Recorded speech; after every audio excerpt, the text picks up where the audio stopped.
Alhamdulillah, wassalatu wassalamu ala Rasulillah wa ala alihi wa ashabihi wa mawalah amma ba'd. Assalamualaikum warahmatullahi wabarakatuh. Selamat datang para pemirsa pada program tercinta kita, Konsultasi Syariah bersama Dewan Syariah Wahda Islamiyah. Alhamdulillah pada malam hari ini bersama kita Ustadz Awal Rifai LCMHI pada materi tentang Fiqhut Ta'amul Baina Zawjaini, program tentang keluarga. Alhamdulillah, Ustaz telah membersamai kita pada malam hari ini.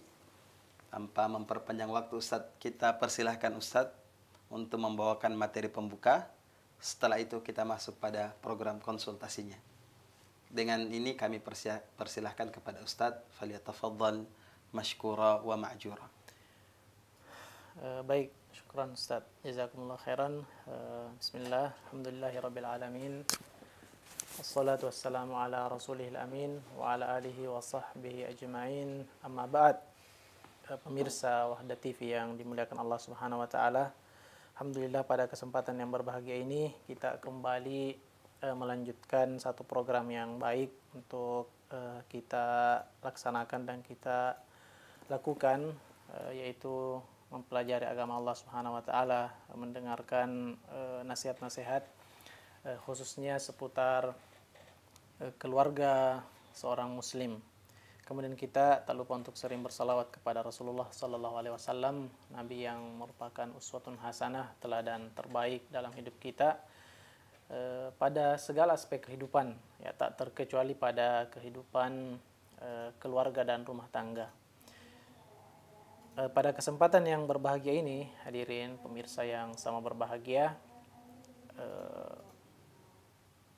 asatidzah, ya, ustadz-ustadz di Komisi Usrah dan Ukhuwah telah menetapkan satu pembahasan khusus sebagai materi pengantar, sebagaimana biasanya. Kalau pertemuan-pertemuan sebelumnya mungkin materinya bebas dari ustadz-ustadz yang membawakan setiap pekannya, akan tetapi ditetapkan agar lebih rapi dan teratur, maka ditetapkanlah satu pembahasan khusus yang singkat dan bisa jadi materi pengantar berkisar 10-15 menit, yaitu sebuah kitab yang berjudul Fiqhut Ta'amul Baina Zawjain wa Qabasatun min Baitin Nubuwah. Adalah sebuah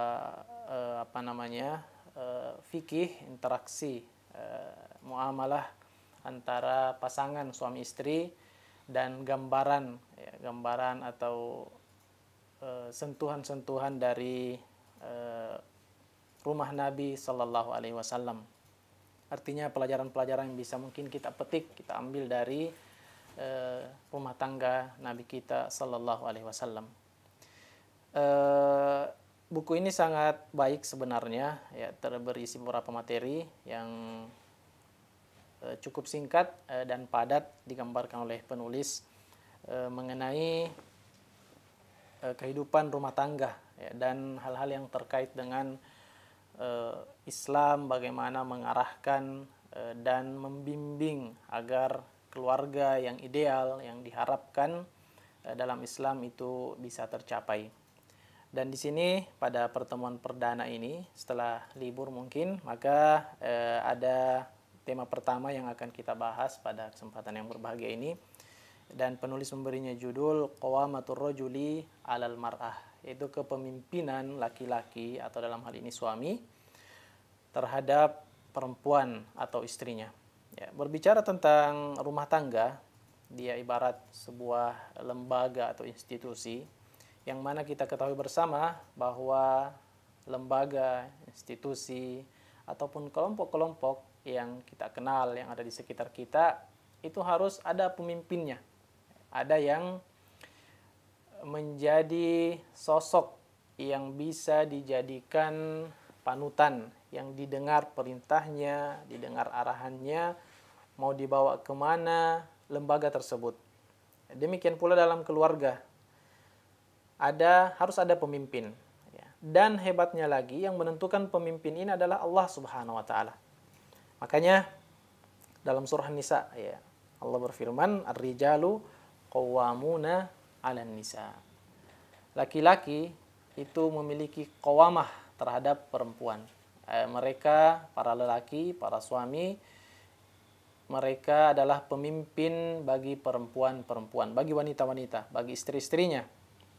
Karena memang perlu ada pemimpin ya di rumah, ya di setiap keluarga, kita untuk mencapai visi misi dari pernikahan tersebut. Ya, karena kalau tidak ada yang menjadi pemimpin, maka dia ibaratnya melaju, ya, lembaga ini maju melewati kehidupan, melewati arus kehidupan, dan seolah tidak ada, tanpa kompas ya, tidak ada navigasi, tidak jelas. Jadi harus ada yang menentukan dan mengarahkan rumah tangga ini dibawa kemana. Dan itulah Allah Subhanahu Wa Taala tetapkan. Ya, kenapa laki-laki menjadi pemimpin? Kenapa ditakdirkan menjadi pemimpin? Itu akan disebutkan di ayat berikutnya. Ya, bima faddalallahu ba'dahum ala ba'dhin. Itu alasan pertama. Ya, karena para lelaki ini telah Allah Subhanahu Wa Taala berikan karunia yang lebih dibandingkan dengan para wanita. Wa bima anfaqu min amwalihim. Yang kedua alasannya kenapa ditakdirkan, ya kenapa Allah Subhanahu Wa Taala menentukan bahwa yang memimpin sebuah lembaga, institusi yang bernama keluarga itu adalah laki-laki, karena para lelaki telah memberikan sebagian, telah menginfakkan sebagian dari harta mereka kepada istri-istrinya. Artinya mereka yang bertanggung jawab mencari nafkah. Dan itulah dua hal utama. Nah, ini kalau dalam ayat ini saja ya. Kalau ingin kita perinci dengan serinci-rincinya, maka akan sangat banyak ya, yang semuanya juga bermuara ya kembali pada ayat ini. Ya, kenapa Allah Subhanahu Wa Taala telah menakdirkan laki-laki menjadi pemimpin bagi wanita. Kita berikan sedikit gambaran ya, alasan yang disebutkan oleh penulis kenapa Allah Subhanahu Wa Taala menakdirkan ya, dan menetapkan bahwa laki-laki itulah seorang pemimpin bagi perempuan di dalam rumah tangga. Karena memang kelebihan yang telah diberikan oleh Allah Subhanahu Wa Taala ya, khususnya ketika kita berbicara tentang syariat, hukum ya, hukum Islam, maka itu sangat banyak ya. Di antaranya adalah karena memang dari segi penciptaan. Ya, dari segi penciptaan kita lihat saja, ya, dari segi fisik dan kekuatan, ya, semua orang mengakui bahwasanya laki-laki lebih kuat daripada perempuan. Ya. Dari pekerjaan-pekerjaan yang bisa dikerjakan setiap hari, dari aktivitas yang kita lihat, fisik, ya, stamina, tidak perlu penelitian. Ya. Kita hanya menyandarkan saja kepada ketetapan Allah bahwa itulah takdirnya, laki-laki telah diberikan kekuatan yang lebih dibanding perempuan. Ya, kemudian dari segi akal, ya, laki-laki lebih kuat daripada wanita. Ya, makanya dalam persaksian itu 1:2. Ya, satu laki-laki itu sebanding dengan persaksian 2 wanita. Ya, dan dari segi misalnya ibadah, ya, laki-laki bisa lebih maksimal beribadah, berbeda dengan perempuan ya, kadang datang masa haid sehingga mereka juga kurang di sisi ibadah ya. Maka dalam hadis yang cukup masyhur juga bahwa memang wanita-wanita itu telah ditakdirkan kurang dari segi ibadahnya ya, dan kurang pula akalnya ya. Kita sebutkan bahwa dalam persaksian itu mereka 2:1 di laki-laki lebih unggul tentunya dalam hal tersebut, dan demikianlah syariat ini mengaturnya karena lebih tahu ya, Allah Subhanahu Wa Taala menciptakan hambanya lebih tahu mana maslahat ya, mana yang lebih kuat, mana yang lebih berhak untuk mendapatkan amanah tersebut, dan seterusnya. Demikian pula dalam beberapa hukum yang terkait dengan hukum nikah ya, pada saat ijab qabul ya, laki-laki yang maju, kemudian pada pemberian jatah talak itu juga laki-laki yang di tangannya ada, dia berhak dia mengantongi 3 kali talak ya, diberikan oleh syariat ya. Kenapa bukan perempuan ya? Ini karena dari segi keutamaan tersebut ya, keutamaan dan karunia Allah Subhanahu Wa Taala yang berikan kepada laki-laki. Dan yang paling jelas juga adalah pada persoalan pasangan ya. Syariat mengizinkan laki-laki memiliki 4 pasangan ya, 4 istri, menikah sampai 4 kali ya. Jika dibandingkan dengan perempuan, maka tidak ada dalam syariat kita mengizinkan hal tersebut. Tidak mungkin seorang perempuan berada di bawah 4 laki-laki ya, dan itu tidak dibenarkan ya, sangat tidak dibenarkan dalam syariat kita. Oleh sebab itu dengan alasan-alasan inilah ya, rincian yang kita sebutkan ya, disebutkan oleh penulis, Allah Subhanahu wa taala dari satu sisi kenapa laki-laki ini dijadikan pemimpin, suami yang mengontrol ya, yang menetapkan keputusan dalam perkara-perkara rumah tangga ya. Terlebih lagi nasab anak ya dinasabkan kepada bapaknya, bukan ibunya, dan itu semua menunjukkan kelebihan laki-laki. Yang kedua, alasan yang kedua yang ada dalam ayat itu adalah wabima anfaqu min amwalihim, tentang mencari nafkah ya, yang menjadi kewajiban bagi suami ya, karena kelebihan harta yang mereka miliki sehingga mereka lah yang menafkahkan hartanya kepada istrinya ya. Mereka yang bertanggung jawab memberikan pakaian, bertanggung jawab memberikan kendaraan, tempat tinggal, dan seterusnya.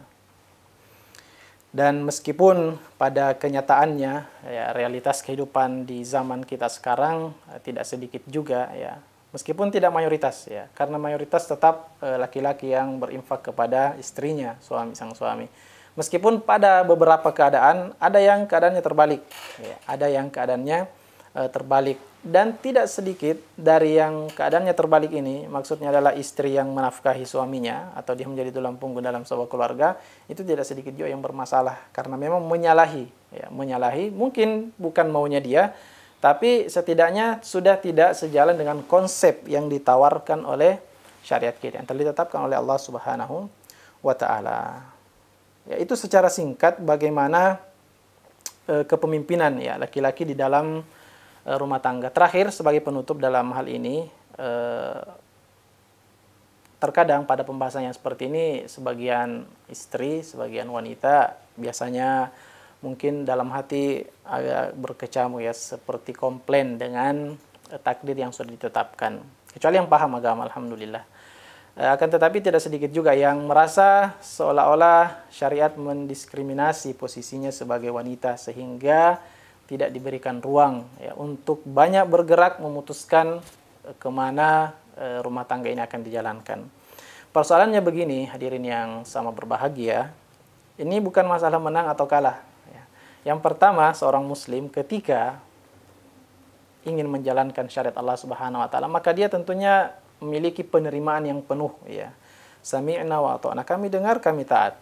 Suami istri demikian. Ketika Allah menetapkan, menakdirkan bahwa suamilah yang mengatur rumah tangga itu, dan suami mengetahui hal tersebut dengan sebaik-baiknya sehingga dia menjalankan amanah dan mandat dari Allah Subhanahu wa taala, kemudian dia jalankan dengan profesional, dengan baik.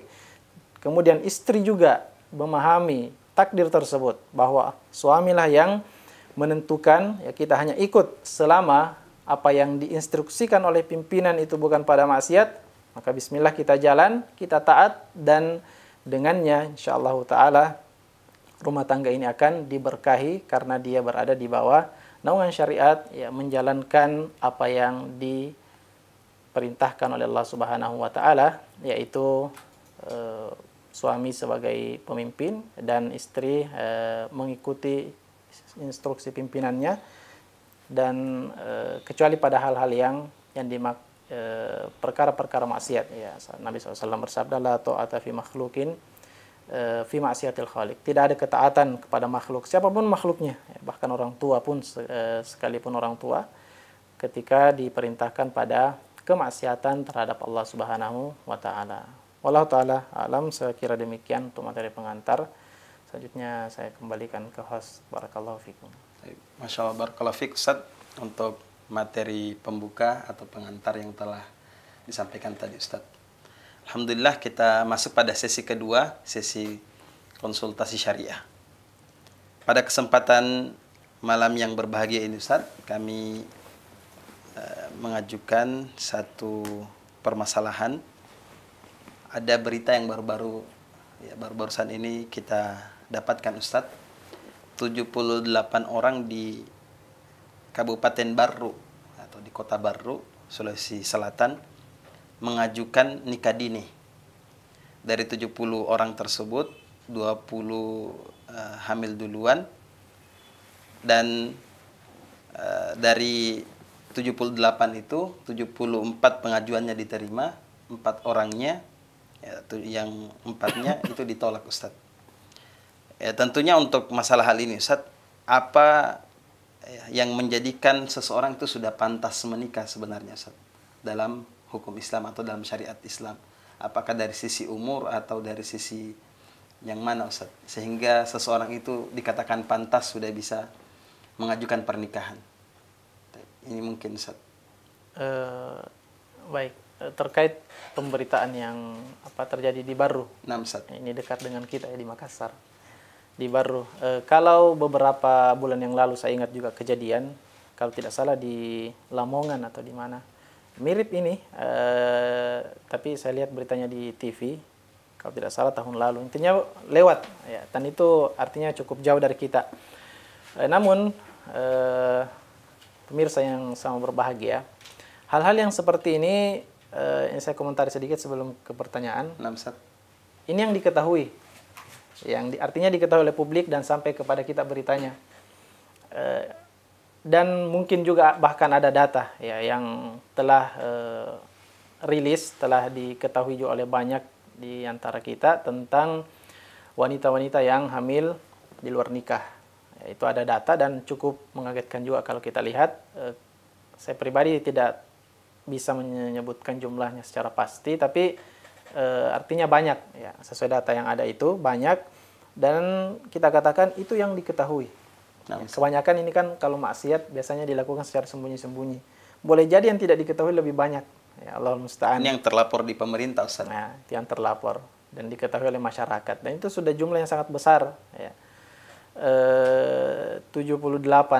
Iya. 78 mengajukan dan yang ternyata yang mengajukan itu 20 dari mereka sudah hamil duluan, Ustaz, lantas mengajukan.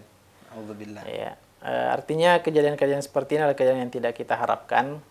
Namun ketika tak berkaitan dengan pertanyaan disebutkan yang menjadikan seseorang pantas menikah, untuk menikah, layak, ya, layak. Kita sebutkan satu hadis Nabi Sallallahu Alaihi Wasallam yang menyebutkan indikator seseorang bisa menikah, dan otomatis yang berita ini ketika disebutkan mengajukan dispensasi nikah, artinya anak-anak muda semua. Ya, karena aturan kita kalau tidak salah undang-undang amandemen setelah perubahan yang baru itu 19 tahun, berapa? Saya kurang lupa juga, tapi intinya lebih naik sebenarnya. Kalau sebelumnya itu wallahualam berapa? 17 tahun. Ya, sekitaran itu, Ustaz. Artinya mereka semua anak muda, dan ketika mengajukan dispensasi nikah berarti mereka di bawah umur itu karena belum memenuhi syarat. Nah, Nabi SAW telah menyeru, ya, mengajak anak muda, ya ma'asyarus syabab, wahai anak muda. Ini yang diajak bukan orang-orang tua, anak muda memang. Artinya anak muda sudah pantas untuk menikah. Yeah. Ya, tapi apa syaratnya? Kata Nabi SAW, ya ma'asyarus syabab, man istata'a minkumul ba'ah. Ya, siapa yang di antara kalian sanggup untuk menikah. Ya, al-ba'ah, dan al-ba'ah di situ kemampuan, ya, kemampuan mencakup kemampuan yang kita ketahui bersama, ya, dari segi finansial, dari segi kesiapan mental juga, ilmu dan semuanya. Falyatazawwaj, sudah menikahlah kalau sudah mampu untuk menikah. Sehingga untuk mengatakan kapan pantas sulit juga ditentukan. Ya. Artinya ketika seseorang sudah mencapai usia balik, ya, dan dia terkenai beban syariat, ya, sering disebut mukallaf, pada saat itulah dia sudah bisa memahami sebenarnya, ya, sudah memahami, dan apalagi kalau sudah masuk kategori anak muda, remaja, saat itulah sudah bisa menikah, ya, sudah pantas, ya, apalagi kalau sudah memiliki al-ba'ah tadi, kesiapan, ya, baik kesiapan mental, ilmu, materi, dan semisalnya, maka saat itulah sudah siap untuk menikah. Dan hal-hal yang seperti ini yang terjadi adalah tentu yang tidak kita harapkan, ya. Ini anak-anak muda adalah generasi sebenarnya, generasi yang kita harapkan bisa memperbaiki keadaan umat, ya, memperbaiki keadaan bangsa dan negara kita di masa yang akan datang. Bukan berarti tidak ada peluang lagi kalau sudah menikah, ya, bukan berarti, tapi kita saksikan, ya, terbukti secara empiris bahwa memang orang-orang kalau sudah menikah, apalagi menikahnya itu bermasalah, ini kan bermasalah apalagi kalau hamil di luar nikah, maka potensi berkiprah yang memberikan sumbangsi pada peradaban itu sudah kecil. Ya, sehingga sebagai kesimpulan tentang kapan pantas, ya kalau sudah mengetahui, ya setiap kita ketahui dirinya masing-masing, ya, dan anak remaja lah secara umum itu sudah pantas, ya jika memang dia sadar akan dan yang terpenting sebenarnya adalah memantaskan diri dengan ilmu.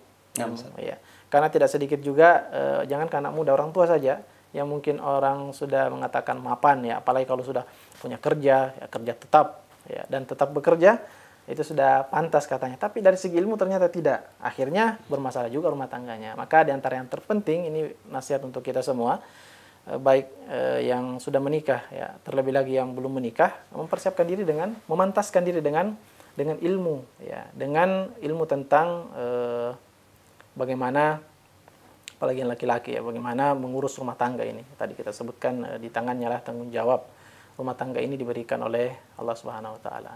Baik, Ustaz. Wallahu alam.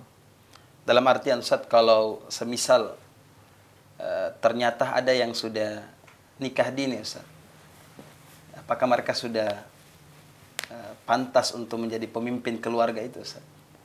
Pernikahan dini? Iya, ya pantas. Jadi mungkin mereka dari sisi umur masih belia, tapi apakah sisi syariat sudah memantaskan hal tersebut, Ustaz? Iya. Usia dini, ya, ini indikatornya juga bagaimana ya kalau dari dalam syariat. Maksudnya usia dini belum sampai pada usia yang ditetapkan undang-undang negara kita atau bagaimana? Atau pada umumnya ya mungkin ya, pada umumnya. Ya, kalau kita di Indonesia mungkin itu yang sering digaungkan itu laki-laki 25 tahun. Ya, artinya mungkin sebelum itu usia dini lah. Ya, mungkin atau tamat SMA atau usia-usia SMA. Apakah pantas ya? Pertanyaan seperti itu.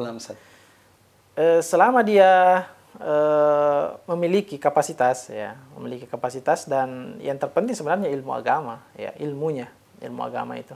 Adapun secara fisik, ya, secara fisik maka sudah pantas, ya, sudah sangat pantas anak remaja itu. Makanya kan mereka sudah ada hasrat, Ustaz, ya. Ya, itu sudah jelas. Makanya kan ada yang hamil. Ya, dari segi fisik sudah pantas, ya. Yang paling penting sebenarnya memang itu ilmu, ya, memantaskan diri dengan ilmu, dan ini yang banyak dilewatkan sekarang. Ini yang banyak tidak diperhatikan. Yang jadi perhatian utama sebagian anak muda sekarang adalah bagaimana mendapatkan pekerjaan yang bisa kita gunakan untuk menafkahi rumah tangga kita. Tidak salah, bagus, ya. Cuma memantaskan diri dengan ilmu tentu lebih layak, ya. Jangan sampai kita prioritaskan mencari pekerjaan tetap, ya, untuk menafkahi rumah tangga, tapi lalai dari mempersiapkan yang lebih penting sebenarnya, itu ilmu, ya, ilmu agama. Mungkin kurang mengetahui hak-haknya sebagai seorang, ya, kewajiban dan haknya seorang pemimpin keluarga, Ustaz. Ya, itu apalagi laki-laki. Iya, Ustaz. Dan terkait mencari nafkah, ya kalau kurang ilmu, tidak sedikit juga kan sebagian para pencari nafkah justru mencarinya di jalan yang tidak halal. Nah, ini lebih parah lagi, ya, menafkahi istri, anak, ya, daging mereka tumbuh dari hal yang haram, kan juga merupakan pelanggaran syariat, ya, Allah musta'an. Dalam artian untuk kondisi pantas atau tidak pantas mungkin relatif, Ustaz, ya. Ya, betul. Baik, Ustaz. Ini, Ustaz, tentang kejadian yang kita sebutkan tadi. Apa sebenarnya yang membuat kejadian seperti ini terjadi, Ustaz? Banyaknya para pemuda yang mungkin dari sisi negara kita, Ustaz, masih menganggapnya belia, tapi mereka sudah ingin cepat-cepat menikah, Ustaz. Apakah ada faktor kurangnya pengawasan orang tua atau faktor apa, Ustaz? Kalau menurut Ustaz? Baik, ini kan masalah. Nah, Ustaz. Ya, dan satu dari sekian banyak masalah. Kita bicara tentang negara kita saja, Indonesia. Dan semua negara juga masing-masing memiliki masalah. Dan kalau ini pribadi, ya, secara pribadi, kalau kita lihat, menurut saya, pandangan saya ketika melihat berbagai macam masalah yang terjadi di negara kita lah secara khusus Indonesia, dari masalah ini kan perzinahan, ya, hamil di luar nikah, perzinahan, khamar, judi, korupsi, masalah ekonomi dan seterusnya. Kalau mau dikembalikan semua itu karena minimnya ilmu agama semua pelanggar dan pelaku maksiat itu. Ya, minimnya ilmu agama. Ya, korupsi misalnya, tentu mereka yang korupsi karena menganggap ya korupsi dia tidak ada yang melihat, diambil saja, tidak ada yang awasi. Padahal kan Allah Subhanahu Wa Taala Maha melihat. Karena minimnya ilmu agama. Ya, masalah lainnya termasuk masalah perzinahan. Ya, itu karena belum ada penguatan dari sisi agama. Dan kalau disebutkan tentang kelalaian orang tua juga bisa menjadi faktor, ya, juga bisa menjadi faktor. Dan ini PR untuk kita semua sebenarnya. Pertama tentunya orang tua, ya, bapak dan ibu, ya. Dan karena itu kan madrasah pertama, sekolah pertamanya, ya, tempat anak ini belajar pertama kali di dunia ini di rumahnya, ya, sebelum di sekolah. Jadi tanggung jawab sebagai orang tua ada di situ. Meskipun kita saat ini tidak menyalahkan semua orang tua, ya, para anak adik kita ini yang bermasalah, tapi orang pasti melihat itu. Orang yang melihat itu. Ya, ketika ada anak yang bermasalah, contoh nyata kalau kita di sekolah, maka yang dipanggil orang tuanya, bukan temannya. Untuk ditanya, ya, untuk diberikan gambaran agar anaknya lihat semakin ini dan seterusnya. Demikian pula sebaliknya, kalau ada anak-anak yang berprestasi, yang dipanggil adalah orang tuanya sebagai kebanggaan. Tapi karena ini ada hal pelanggaran, ya, jadi yang dipanggil juga adalah orang tuanya. Sehingga ada faktor kelalaian dari orang tua dalam hal ini. Dan kita tidak mengatakan secara mutlak dari orang tua, ya, karena kita ketahui juga dalam Al-Quran, ya, ada orang tuanya Nabi, anaknya kafir. Ya, Nabi Nuh alaihissalam, anaknya kan kafir. Yes. Ini Nabi nih, jadi bahkan mungkin menjadi senjata bagi sebagian orang tua. Itu Nabi, saya bukan Nabi. Ya, anaknya bermasalah. Tidak ada jaminan. Tapi kita orang tua tetap berusaha, ya. Ya ayyuhalladzina amanu qu anfusakum ahlikum nar. Jaga diri kalian dan keluarga kalian dari api neraka. Ya. Selain itu di lingkungan sekolah juga, ya, lingkungan sekolah, para guru, tenaga pendidik, semua, ya, tenaga pendidik secara umum, ya, mulai dari guru yang tingkat tenaga pendidik tingkat, ya, guru-guru TK, guru SD, SMP, SMA, para dosen, dan tenaga-tenaga pendidik yang lainnya, harusnya juga punya perhatian terhadap anak-anak kita ini. Bagaimana supaya tidak jatuh pada perkara-perkara yang telah disebutkan. Ya. Dan masalah perzinahan ini, Allahul Musta'an, ya, sangat menyedihkan, ya, sangat menyedihkan. Dan bisa juga terkadang faktor yang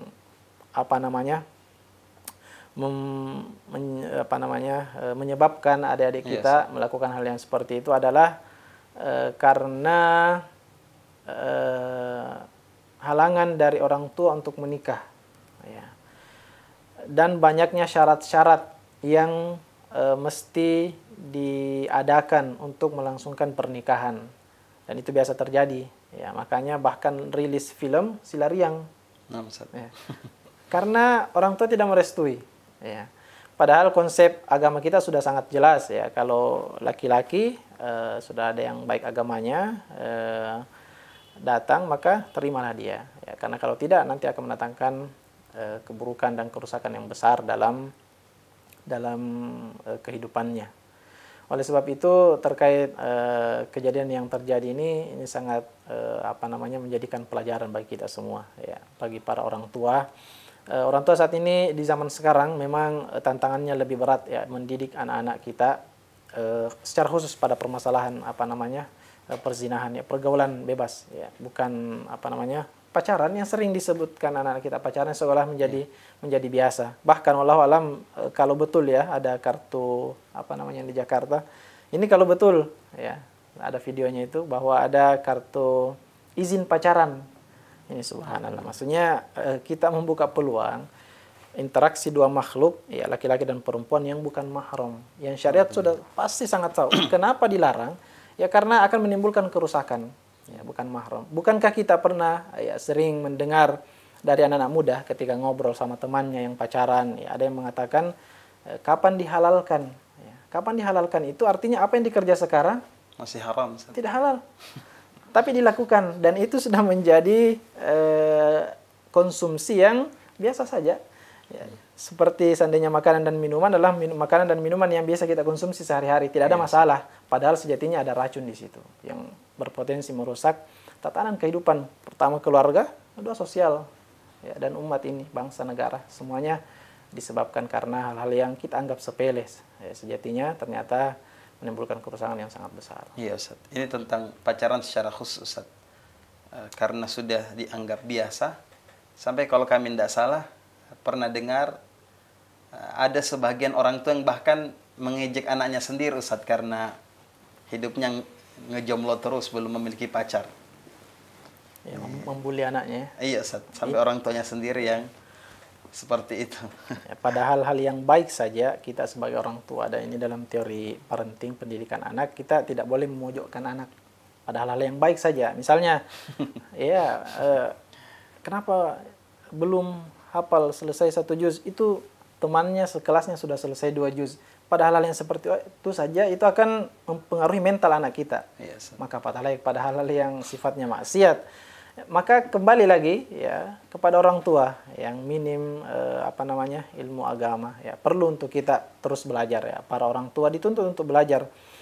Bagaimana mungkin kita membawa ya memiliki sebuah institusi lembaga yang namanya keluarga, bagaimana mungkin kita arahkan keluarga ini bebas dari api neraka?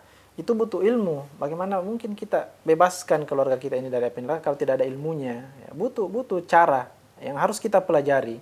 Yang harus kita pelajari agar generasi penerus kita dan kita terlebih dahulu menjadi contoh ya dalam rumah kita. Sejak kecil ya kita berikan contoh yang baik kepada anak-anak kita. Karena satu hal yang sangat sulit dihadapi oleh sebagian orang tua ketika orang tua mengarahkan anaknya pada hal-hal yang baik, sementara dia tidak memberikan contoh yang baik. Ya, suruh anaknya sholat di masjid, dia tidak sholat di masjid. Wah, itu sangat susah itu.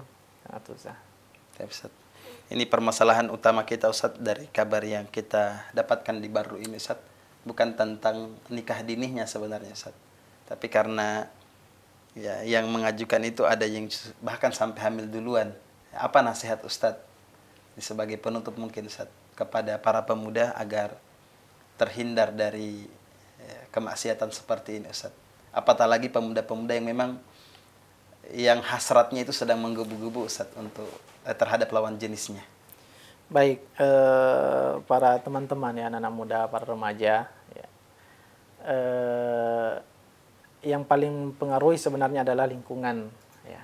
Yang paling pengaruh adalah lingkungan kita. Bagaimana agar kita bisa terhindar dari hal tersebut adalah menyibukkan diri dengan hal-hal yang bermanfaat. Ya, tentu untuk mengantarkan pada hal tersebut adalah memilih lingkungan yang baik. Pertanyaannya sekarang, lingkungan yang baik itu seperti apa? Ya, tentu anak muda, ini sekaligus ya perempuan dan wanita. Yang paling banyak, ini secara pribadi saya lihat anak-anak remaja kita, ya anak SMA lah, atau awal-awal kuliah. Nasihat untuk kita semua, untuk laki-laki ya, dan perempuan, adalah yang pertama, jangan tinggalkan sholat 5 waktu. Ya. Berusaha untuk tidak tinggalkan sholat 5 waktu. Ini sudah jaminan Allah Subhanahu Wa Taala sebutkan, inna sholata tanha anil fahsyai wal munkar. Sesungguhnya sholat itu mencegah dari perbuatan keji dan kemungkaran.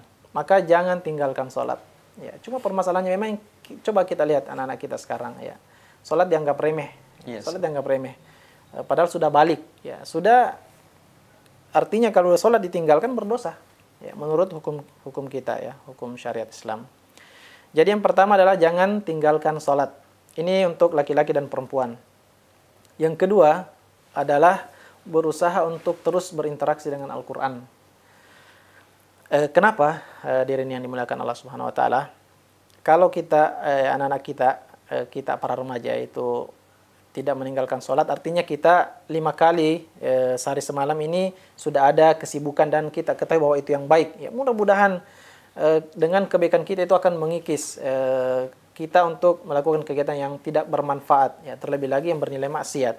Ya, karena saya pernah ditanya juga bagaimana Ustaz kalau ada anak muda sering bermaksiat, ya sholat 5 waktu tapi lancar juga maksiatnya. Tidak apa-apa, penting. Bukan maksudnya tetap terus bermaksiat, bukan. Maksudnya lanjutkan sholat. Ya.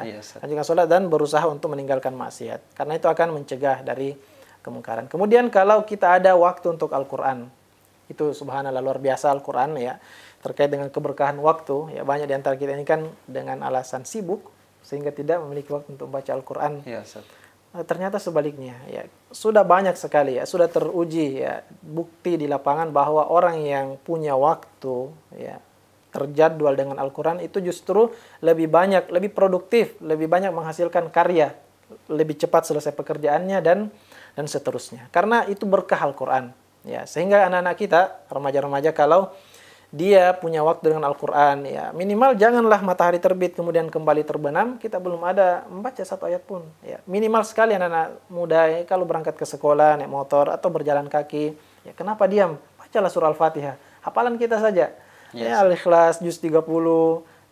Kalau setidaknya kita membaca Al-Quran ya dalam sehari. Atau berzikir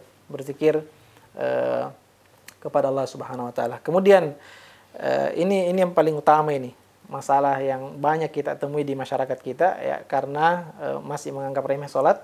Yang kedua, kurang sekali waktu kita dengan Al-Quran, ya. Yang ketiga, khusus muslimah, wanita-wanita muslimah adalah aurat. Yes. Ini permasalahan yang juga dianggap remeh padahal perkaranya besar, ya. Selalu kita dengar bahwa bagaimana saya mau menutup aurat padahal saya belum jadi orang baik, sholat saya masih bolong-bolong. Itu dua hal yang berbeda, ya. Yes. Jadi sholat, menutup aurat itu dua perkara, dua ibadah yang berbeda. Ya, jangan sampai nanti ada yang mengatakan pada bulan suci Ramadan, saya kayaknya jami puasa dulu karena saya belum sholat. Ya, enggak, sholatnya masih selalu terlambat. Ini dua perkara, dua ibadah yang berbeda, ya. Jadi yang perlu dipahamkan kepada wanita muslimah adalah aurat itu adalah kewajiban, menutup aurat adalah kewajiban, ya. Dan tidak sedikit yang menyebabkan apa yang terjadi di baru itu terjadi hamil di luar nikah, terjadi pacaran, laki-laki tergoda dengan wanita itu karena auratnya, penampilannya, ya. Allahul musta'an, ya.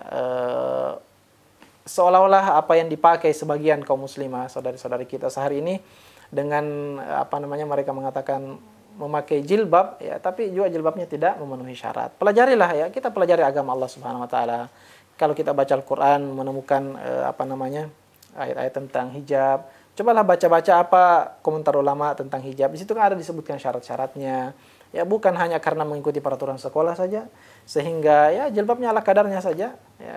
Dan sebagian juga orang pakai jilbab tapi pakaiannya memperlihatkan lekuk tubuh. Yes. Sehingga sangat perlu, ya. Ini yang saya lihat untuk permasalahan khususnya di anak-anak muda kita, hal-hal yang kita sebutkan tadi, ya, untuk laki-laki dan perempuan, ya, sholat, jangan tinggalkan sholat, ya, jangan tinggalkan sholat, ya, usahakan setiap hari kita punya waktu dengan Al-Quran, ya, agar kita sibuk dengan hal-hal yang bermanfaat. Dan lingkungan, ya, dengan itu kita ciptakan lingkungan yang baik, yang kondusif untuk kita saling mengingatkan satu sama lain. Dan secara khusus kepada para wanita adalah menjaga menutup auratnya, karena itu adalah pemicu utama sebenarnya orang-orang menggoda para wanita. Wallahu taala alam. Barakallahu fikum Ustaz, para pemirsa Wahda TV yang telah membersamai kita pada program konsultasi syariah pada malam hari ini. Barakallahu fikum. Kami ucapkan terima kasih juga kepada Ustaz untuk kesempatannya membersamai para pemirsa pada malam hari ini. Kita tutup acara kita dengan doa kafaratul majlis. Subhanakallahumma wa bihamdika asyhadu an la ilaha illa anta wa astaghfiruka wa atubu ilaik. Assalamualaikum warahmatullahi wabarakatuh.